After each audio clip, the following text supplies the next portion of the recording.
যারা ডিপ্রেশনে ভুগে থাকেন তারা ৭টি ওয়ার্ড রিপিটেডলি এবং কমনলি ব্যবহার করে থাকেন তাদের কথাবার্তায়। ১ নাম্বার হচ্ছে অলওয়েজ। তিনি বলবে যে I am always messing things up, I am always a failure. Always কথাটা বারবার ইউজ করবে। সেকেন্ড ওয়ার্ড হচ্ছে নেভার, যে I can never make things right. বারবার নেভার কথাটা তারা তাদের কথার মাধ্যমে নিয়ে আসবে। থার্ড যে ওয়ার্ডটা ইউজ করবে সেটা হচ্ছে স্যাড।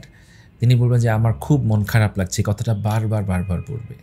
ফোর্থ যে ওয়ার্ডটা ইউজ করবে এটা হচ্ছে এমটি। তিনি বলবেন যে আমার খুব ফাঁকা লাগছে, কেমন ভিতরটা মনে হয় যে খুব মানে শূন্য শূন্য লাগছে। এমটি কথাটা তারা ইউজ করে। ফিফথ যে ওয়ার্ডটা ইউজ করে সেটা হচ্ছে ওয়ার্থলেস।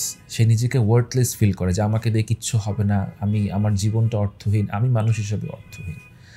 সিক্সথ যে ওয়ার্ডটা ইউজ করে সেটা হচ্ছে টায়ার্ড। তার প্রচণ্ড টায়ার্ড লাগে, সে প্রায় বলে যে আমি অল্প একটু কাজ করলে কেমন জানি আমি হাঁপিয়ে যাচ্ছি, আমি কোনোভাবেই কাজটা বেশিক্ষণ করতে পারছি না, বারবার আমার টায়ার্ড লাগছে।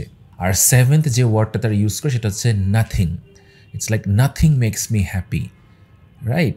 সো এই ৭টা ওয়ার্ড আমরা যদি কোনো মানুষকে দেখি, আমাদের বন্ধু হোক, আমাদের কলিগ হোক, যারা বারবার রিপিটেডলি তাদের কথার মাধ্যমে ব্যবহার করছে, তখন তিনি মোস্ট লাইকলি ক্লিনিক্যাল ডিপ্রেশনে ভুগছেন। আপনি কি করতে পারেন? আপনি তার এই কাঁধে হাত রেখে একটু তার কথা শুনতে পারেন এবং তার নিকটবর্তী কোনো মানসিক রোগ বিশেষজ্ঞের কাছে তাকে নিয়ে আসতে পারেন। কারণ এই ওয়ার্ডগুলো যখন মানুষ বারবার ইউজ করে, এটা বোঝা যায় যে তিনি বিষণ্ণতায় ভুগছেন।